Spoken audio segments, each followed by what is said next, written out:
grazie e vi ringrazio anche molto per questo invito.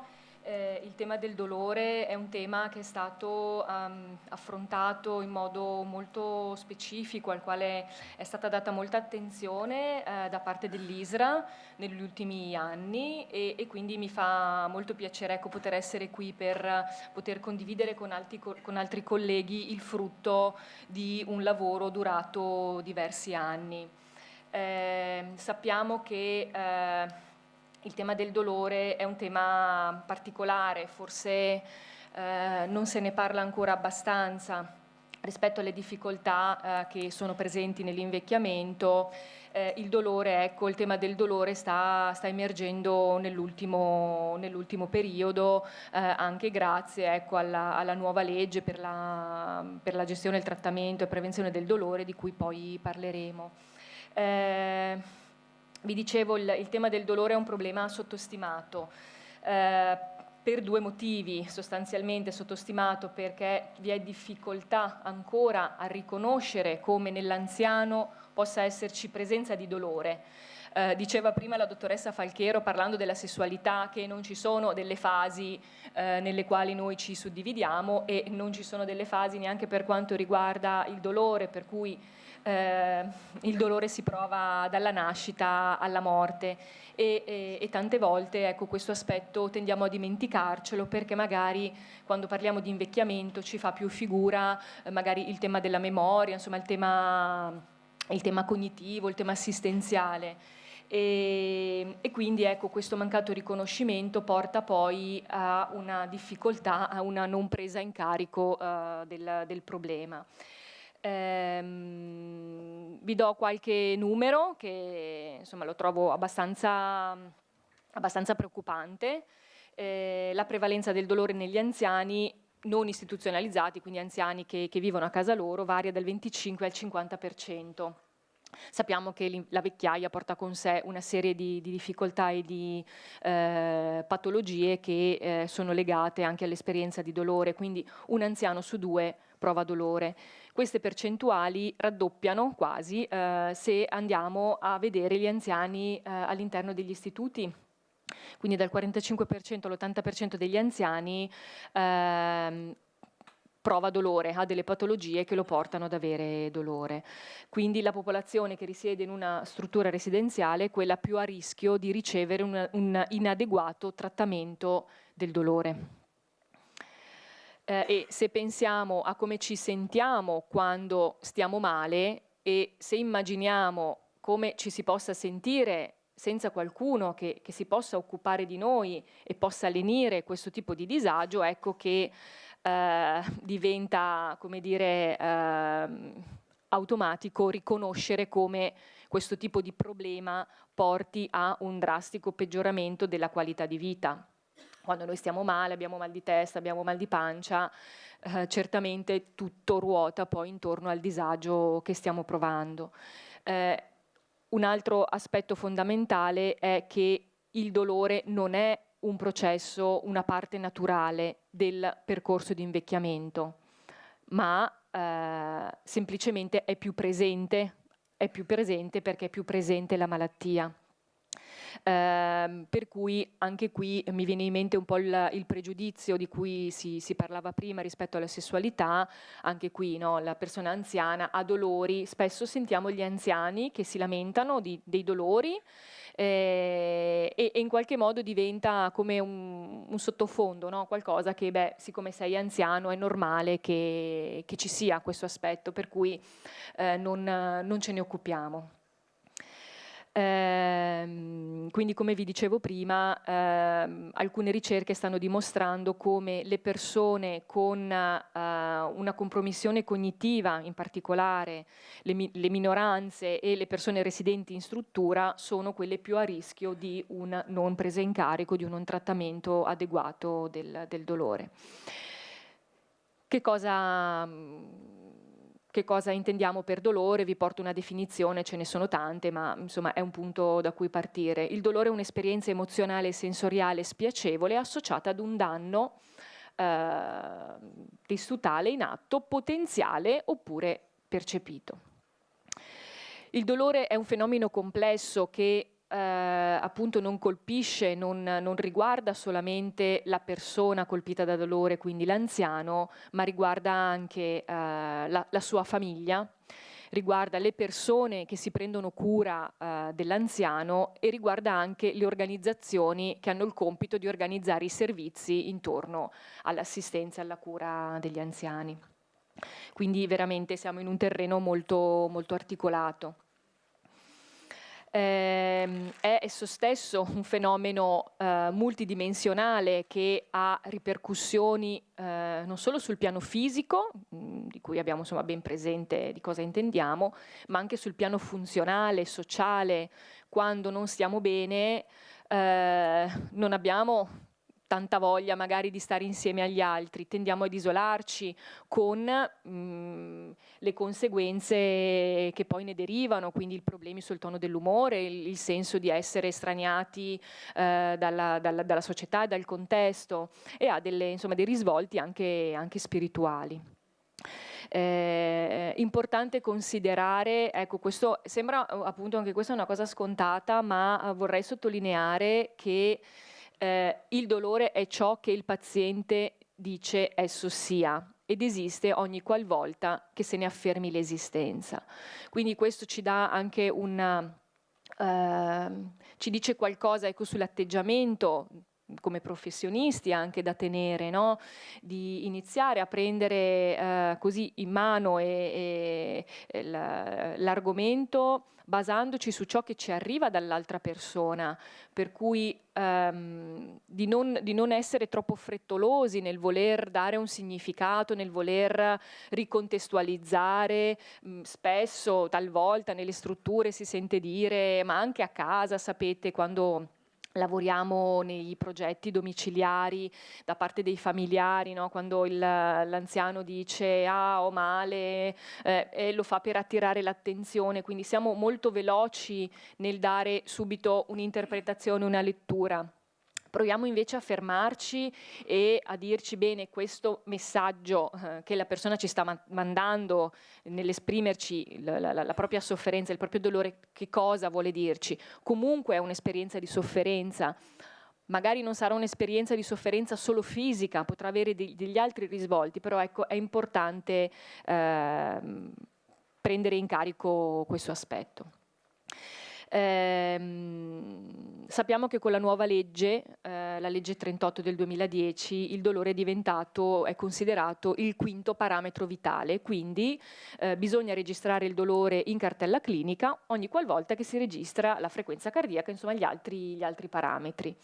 E ogni volta che la rilevazione evidenzia la presenza di dolore, ecco che per il personale medico e paramedico si deve considerare comunque un allarme rosso, cioè c'è qualcosa che non va, comunque bisogna prestare attenzione e bisogna prendere in carico questo aspetto. Vediamo un po' meglio la legge, così sappiamo di cosa stiamo parlando. Questa legge tutela il diritto del cittadino ad accedere alle cure palliative e alla terapia del dolore. E quindi le strutture che si occupano di cure palliative di dolore devono assicurare un programma di cura individuale per il malato e anche per la sua famiglia, seguendo alcuni principi. Il principio della dignità e dell'autonomia del malato, senza discriminazioni. La tutela e la promozione della qualità di vita fino alla fine e un adeguato sostegno sanitario e assistenziale al malato e al suo nucleo familiare.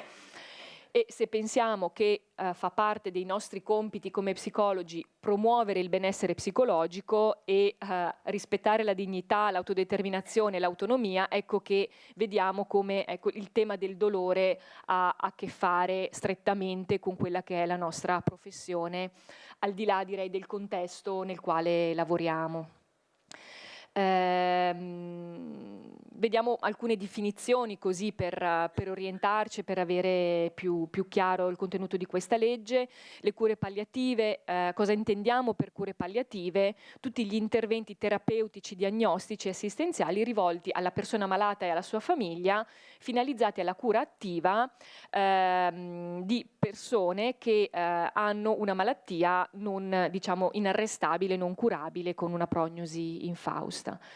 La terapia del dolore invece si intende l'insieme degli interventi diagnostici terapeutici volti a individuare e applicare alle forme morbose croniche idonee appropriate terapie farmacologiche, chirurgiche, strumentali, psicologiche e riabilitative. Quindi vediamo come la presa in carico del dolore ha un suo aspetto multidimensionale e multiprofessionale anche.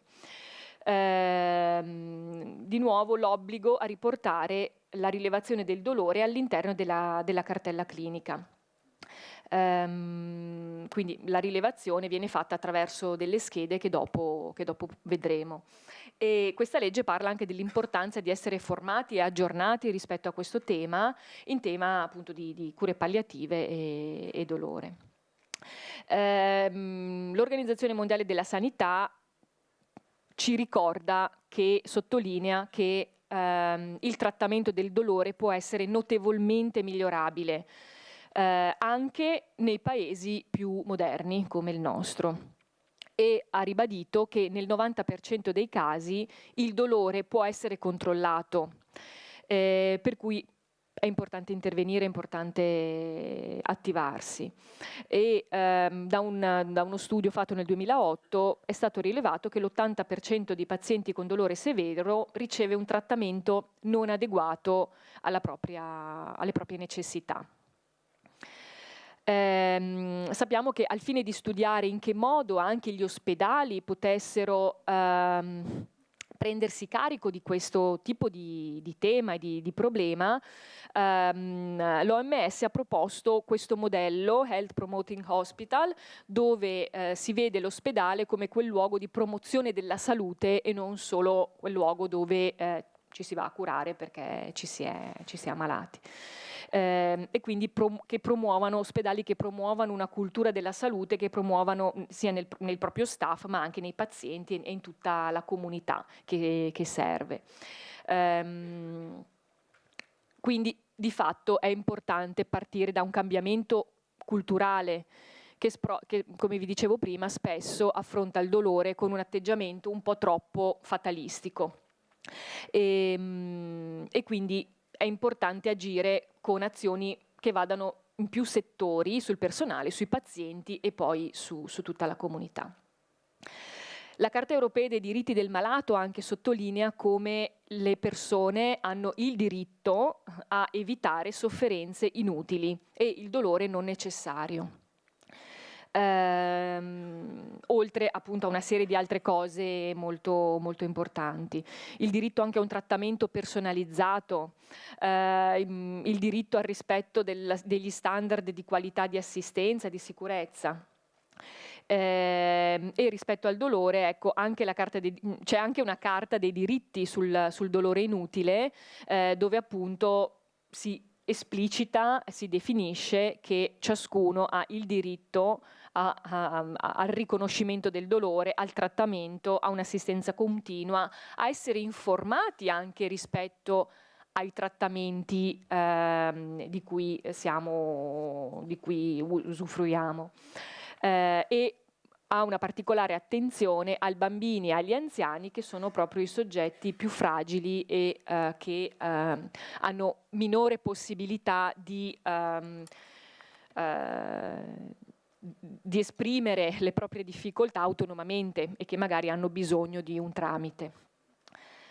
Vi porto l'esperienza che abbiamo fatto in ISRA, grazie insomma, al dottor Pavanchi, il nostro direttore generale, che ha voluto sviluppare un progetto trasversale per far sì che questa legge 38 del 2010 venisse applicata in modo corretto.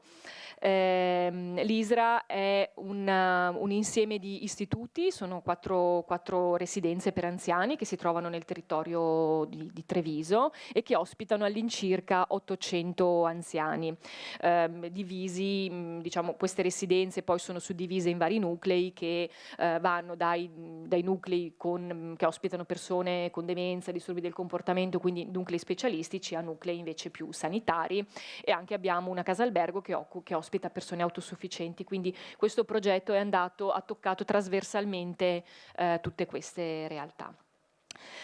L'obiettivo è stato quello di garantire le migliori cure possibili ai nostri residenti e quindi ridurre il dolore e migliorare la qualità di vita, ricordandoci che l'approccio che utilizziamo è l'approccio centrato sulla persona e sulla famiglia, nel rispetto appunto di quelli che sono i nostri principi, quindi il rispetto della dignità umana, il voler offrire la massima qualità clinica e assistenziale e quindi di conseguenza la massima appropriatezza delle prestazioni e favorire la promozione della salute a tutti i livelli. I punti salienti di questo progetto sono stati la rilevazione del dolore all'interno della cartella clinica e la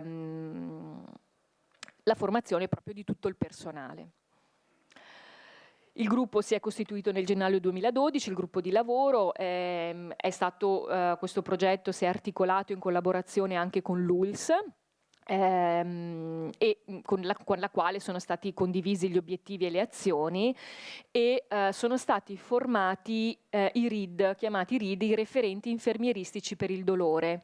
Quindi sono stati individuati degli infermieri, uno per ogni nucleo residenziale, che avessero una formazione particolare, perché poi sarebbero andati a diventare i punti di riferimento per questo tipo di lavoro e diciamo i garanti in un certo senso del funzionamento poi delle buone prassi che si sarebbero andate a delineare con questo progetto.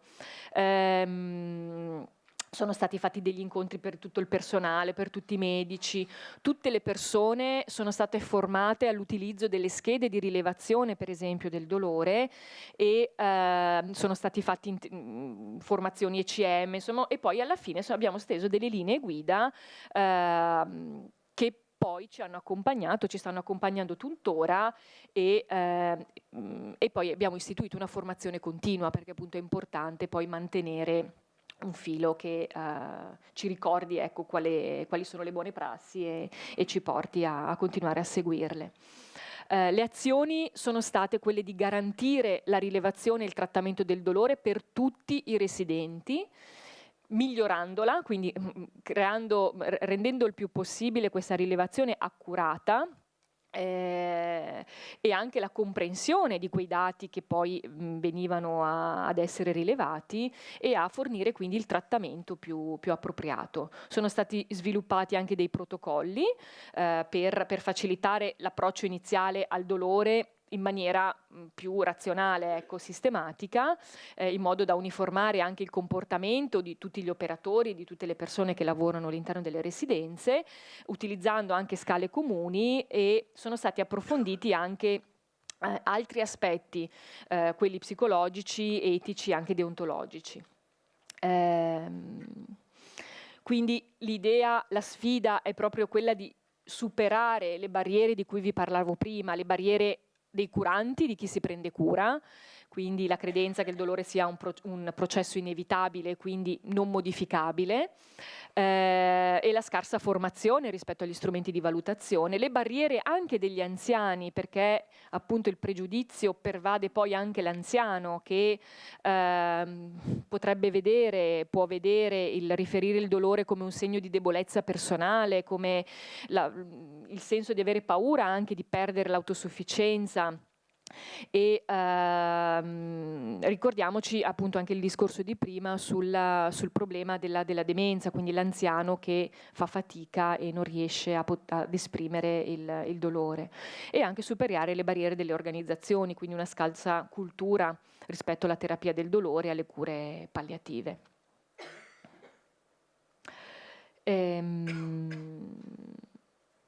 quindi ci muoviamo in un contesto comunque di fragilità. Vediamo quelli che possono essere le conseguenze anche perché è importante fare questo? Perché ci sono delle conseguenze legate a un dolore non trattato, delle conseguenze che abbiamo declinato rispetto alla qualità di vita, ma vediamo meglio di che cosa si tratta. Sappiamo che il dolore è collegato anche alla depressione, non solo rispetto alla visione classica per cui la persona depressa, l'anziano, la persona depressa, ma soprattutto le persone anziane tendono a portare questo disagio psichico attraverso la somatizzazione, no? Quindi spesso l'anziano, invece di dire sono triste, utilizzare più delle verbalizzazioni sugli stati emotivi, utilizza un'espressione più di tipo corporeo, quindi non solo in questa direzione, ma anche questo discorso vale anche nella direzione contraria, cioè un anziano che soffre, una persona che soffre è più vulnerabile alla depressione, cioè potrebbe sviluppare dei sintomi depressivi a causa di una sofferenza prolungata non trattata. La ridotta partecipazione sociale, lo dicevamo prima, quando si sta male non si ha voglia di stare in mezzo alle persone, piano piano ci si può ritirare. I disturbi del sonno con le conseguenze che ne derivano, la minor mobilità, il maggior ricorso a farmaci che poi hanno anche appunto possono avere anche effetti collaterali. Le cadute, se pensiamo al rischio delle cadute sia in anziani che hanno una normale funzionalità cognitiva, ma soprattutto in anziani con demenza, un dolore non riconosciuto in una persona con demenza può veramente portare a delle conseguenze molto, molto gravi, anche molto gravi. Questo è quello che vi dicevo prima, quindi insomma la questione del dolore è una questione etica e quindi è importante farcene carico. Il dolore, quando parliamo di dolore, normalmente intendiamo 3 tipi di dolore: il dolore acuto, che è quello che ci allerta sullo stimolo pericoloso, quindi la funzione del dolore è quella di proteggerci. E quindi nel momento in cui c'è un dolore acuto, ecco che ci attiviamo e andiamo a vedere quale può essere la causa. Quindi in questo senso il dolore acuto può avere una sua funzione di protezione, purché sia di intensità e di durata limitata. Il dolore cronico, che in realtà è legato a una condizione patologica spesso non curabile e che persiste a lungo, tante volte anni, alcune volte poi alcuni tipi di patologie portano dei problemi legati al dolore non risolvibili mai, e quindi questo aspetto del dolore è l'aspetto inutile e pertanto quando parliamo di presa in carico, di gestione del dolore, parliamo soprattutto di questo tipo di dolore. Vorrei però anche citare quella che è l'esperienza del dolore globale, spesso legata alle malattie degenerative, soprattutto le malattie oncologiche, dove diciamo la sofferenza personale è veramente globale, è totalizzante, che porta appunto delle cause, oltre che fisiche, emotive, molto importanti. All'interno delle strutture, soprattutto degli ospedali, c'è anche quello che viene chiamato il dolore procedurale, cioè legato alle manovre di cura e anche terapeutiche, e siccome anche questo tipo di dolore è un dolore prevedibile, perciò è un dolore che va evitato. I passaggi per la rilevazione del dolore quali sono? Per la presa in carico e la gestione del dolore quali sono? La rilevazione, quindi identificare che c'è la presenza di dolore in una persona. Attraverso la somministrazione di schede, attraverso le valutazioni cliniche, poi vi è un accertamento multidisciplinare rispetto alle caratteristiche del dolore e alle cause che l'hanno scatenato. E vi è poi la fase di trattamento, quindi la scelta del piano di trattamento farmacologico e gli interventi anche non farmacologici e assistenziali, e poi vi è l'aspetto più di monitoraggio. Le scale per la valutazione del dolore sono scale unidimensionali o scale multidimensionali. Diciamo, le scale unidimensionali sono quelle che vanno sostanzialmente a valutare l'intensità, quanto è intenso il dolore, mentre quelle multidimensionali vedono il dolore in modo un po' più articolato, un po' più sfaccettato. Per esempio le scale multidimensionali, penso per esempio al diario per l'emicrania, no? Quando uno soffre di emicrania deve compilare il diario, è più complicato. Ecco. Noi rispetto alle residenze per anziani normalmente utilizziamo scale unidimensionali perché sono comunque molto efficaci e immediate rispetto alla valutazione, alla rilevazione del dolore. Possono essere la scala visiva, quindi di mettere in una lunghezza di 10 cm, selezionare quanto sento dolore, qual è l'ampiezza del dolore, oppure la scala numerica. Ecco, all'interno delle residenze per anziani, per le persone lucide o che comunque sono in grado di comunicare, quindi questo tipo di valutazioni viene applicato, diciamo, non utilizzando il classico cut-off lucido confuso, ma si guarda alla persona. Se la persona è in grado di esprimersi nonostante una compromissione cognitiva in base alla scala numerica, lasciamo la sua possibilità di esprimerci. Perché questo? Perché la scala numerica, al contrario della scala no pain di cui vi parlerò, è una valutazione, è un'espressione diretta della persona che ci dice quanto dolore ha. Mentre quando parliamo di persone molto confuse, ecco, siamo noi che dobbiamo fare un'osservazione da fuori. Alcune volte, ecco, queste scale vengono applicate entrambe. Vi è la scala appunto delle espressioni facciali, ma la scala riconosciuta dalla Regione Veneto è proprio la scala no pain. Vediamo quali sono le linee guida per la misurazione e il trattamento del dolore. Quindi ogni giorno il personale presterà attenzione a eventuali segnali di presenza o assenza di dolore. Se non vi è nessun tipo di segnalazione, tutto procede come sempre. Altrimenti, ecco, si innesca la procedura.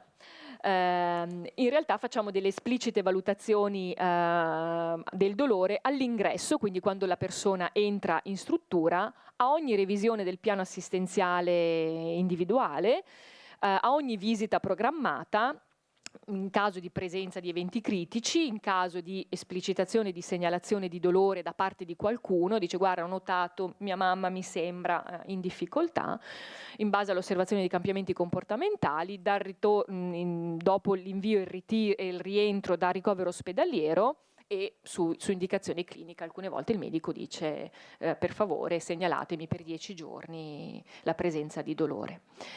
Credo che non abbiamo tantissimo tempo.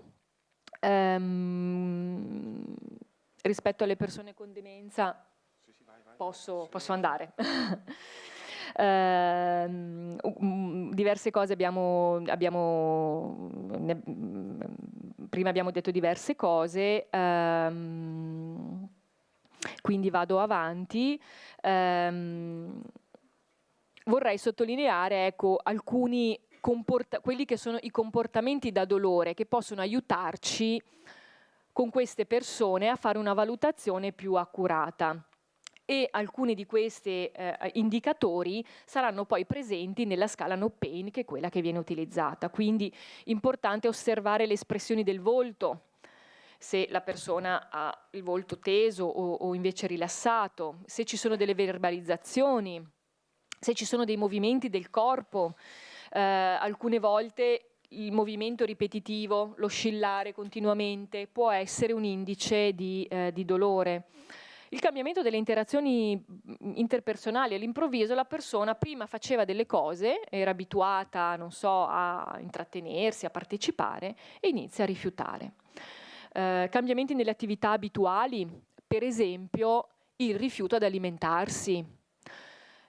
Tante volte il rifiuto ad alimentarsi può essere legato a un problema di dolore all'interno della bocca, per esempio, ascessi, ferite, qualsiasi cosa, quindi è molto importante considerare anche quell'aspetto lì. E cambiamenti nello stato mentale, all'improvviso la persona sembra meno presente, più confusa o al contrario più irritabile. Quindi ogni cambiamento repentino merita comunque assistenza da questo punto di vista. Esiste una interessante valutazione che viene fatta, la valutazione del disagio nella demenza. Quindi quando notiamo che ci sono una variazione in tutti quegli aspetti che vi dicevo prima, possiamo avere, come dire, una checklist delle cose da andare a controllare, a verificare, che potrebbero essere potenzialmente legate a un aumento di disagio. Non sempre questo disagio è dato dal dolore. Alcune volte il disagio può essere perché, per esempio, la persona che era abituata ad avere gli occhiali non ha gli occhiali addosso, oppure che aveva i suoi apparecchi e non li ha, che ci sia troppo freddo, troppo caldo nella stanza, che i vestiti siano scomodi, quindi di vedere se all'interno della stanza c'è rumore, non c'è rumore, c'è sufficiente luce. Quindi di fare una valutazione ambientale rispetto alle necessità, ecco, di base. Quindi più sarà accurata questa valutazione, più avremo possibilità effettivamente di arrivare a bersaglio, cioè di capire cosa effettivamente c'è che non va.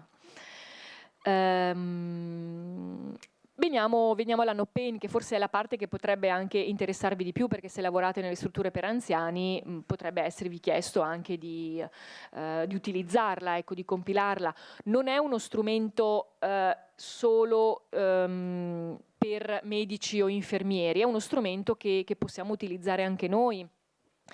Alcune volte, ecco, oltre all'utilizzo di cui vi sto parlando, della presa in carico, insomma della valutazione del dolore, può esserci anche un utilizzo legato alla ricerca.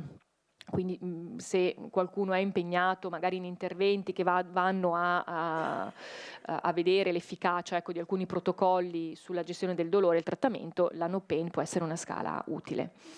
La no pain è divisa in diversi punteggi.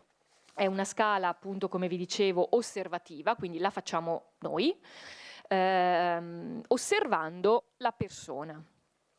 È divisa in, non so se la freccetta si vede, la freccina, è divisa in una lista di attività che sono qua, qui è piccolino, non si vede, ve le leggo io. Per esempio al punto A c'è scritto mettere l'ospite a letto e osservarlo mentre si sdraia, oppure voltare l'ospite nel letto, oppure spostare l'ospite dal letto alla sedia.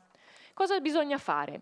Segnare quale tipo di attività è stata fatta qui. Quindi, per esempio, se io oggi ho aiutato l'ospite a mettersi a letto, segnerò sì su questa colonnina. E nella colonna accanto segno se ho notato un comportamento da dolore, se c'era qualcosa che non andava. La colonnina B dice: hai osservato dolore mentre lo facevi? Ogni sì vale 1, vale un punto. Quindi se io ho fatto 3 azioni, 2 delle quali hanno portato dolore, questa parte qui avrò il numero 2. E poi mi sposterò nella parte accanto, quindi questa parte qua, dove andrò a dettagliare meglio il tipo di dolore che ho osservato. Il tipo di dolore associato all'intensità, per cui, per esempio, in questa parte qui c'è scritto ho notato parole da dolore, per esempio aia mi fa male, basta. Se ho notato questo metterò un sì qua e indicherò quanto intenso mi sembra questo tipo di dolore che ho osservato. E questo vale per tutti i comportamenti da dolore. Io questa scheda la trovo molto utile, non solo perché mi permette di rilevare il dolore, ma perché mi ricorda costantemente quelli che possono essere gli indici e i comportamenti da dolore nell'attività quotidiana. Quindi vi è la casella, questa qui, che riporterà la somma delle caselle nelle quali abbiamo segnato sì. Per esempio abbiamo notato parole da dolore e abbiamo notato che la persona si irrigidisce, si immobilizza, quindi avremo un 2 qui. E poi in questa parte avremo la somma delle intensità che avremo rilevato in queste 2 caselle. Vi è poi un'ultima un'ultima parte nella quale si valuta il massimo dolore che abbiamo notato nell'anziano oggi, la massima intensità. Tutti questi 4 punteggi, questo, fanno il punteggio della no pain. Perché si accenda la luce rossa di cui vi parlavo prima, è sufficiente che si raggiunga il numero 3. Quindi un punteggio superiore a 3 già mette in movimento tutto quello di cui si parlava prima. Adesso, ecco, spiegandovelo può sembrare un po' articolato, ma veramente ci vuole veramente un minuto per farlo. Qui dettaglia meglio, ecco, poi li trovate nelle slide, per cui se poi volete vedere meglio come si compila, come si utilizza, avrete il materiale. Ecco, volevo invece parlarvi di quello che poi è stato il vademecum, costruito grazie a questo gruppo di lavoro, che è stato poi dato soprattutto agli infermieri e al personale medico per avere, ecco, intanto un indirizzo su come procedere. Quindi si rileva il dolore, questo dolore è acuto, benissimo, inizia la valutazione infermieristica, che valuta l'intensità del dolore, che valuta tutti i comportamenti, che valuta insomma una serie di cose, di stimoli associati, è cambiato il modo di alimentarsi, la persona fa le sue funzioni fisiologiche, insomma parte una checklist di cose da controllare. Dopo questa checklist comunque si rimanda a una valutazione del medico e a una valutazione dell'impatto del dolore sulla qualità della vita. In caso invece di dolore cronico è un dolore noto, se non è noto si passa attraverso la valutazione infermieristica, se è un dolore noto si propone il trattamento farmacologico se è già stato impostato, si effettua un monitoraggio e si rimanda poi eventualmente alla valutazione del medico. Vi è anche un monitoraggio del trattamento del dolore, ecco, questo forse ci riguarda meno, ma è importante sapere, ecco, di che cosa si tratta, quindi i medici poi devono, insieme al valore di no pain o di scala numerica, anche registrare il tipo di terapia che hanno prescritto.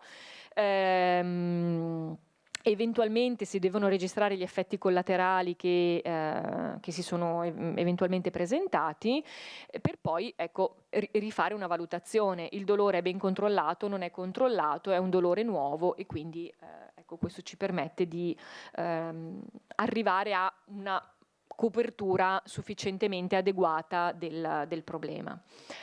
Quali sono le buone prassi alle quali siamo arrivati? Siamo arrivati a definire alcuni punti, che tutti i residenti ovviamente hanno diritto a un'alta qualità di valutazione e trattamento del dolore.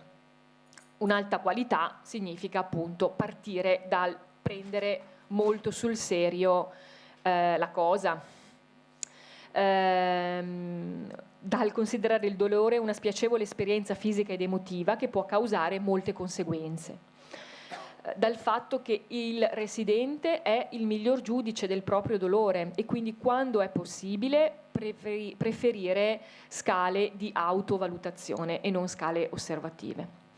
Per i residenti non in grado di fornire una valutazione affidabile della propria condizione, verranno utilizzati appunto delle scale come la no pain, ma si lavorerà anche in un altro modo, includendo l'osservazione dei comportamenti, la storia clinica, ecco, e anche le osservazioni dei caregiver. Non ne abbiamo parlato tanto, ecco, ma il coinvolgimento dei familiari in tutto questo processo è molto importante e come psicologi ci riguarda da vicino. Per esempio accompagnare, alcune volte può essere necessario un sostegno, no? Nell'accompagnare il familiare a vedere alcuni trattamenti antidolorifici magari un po' importanti, come per esempio passare agli oppiacei, come ecco, un'occasione per far migliorare la qualità di vita della persona e quindi tante volte le famiglie, ecco, hanno bisogno di un supporto per attraversare magari alcune fasi. Andiamo a chiudere, quindi basta.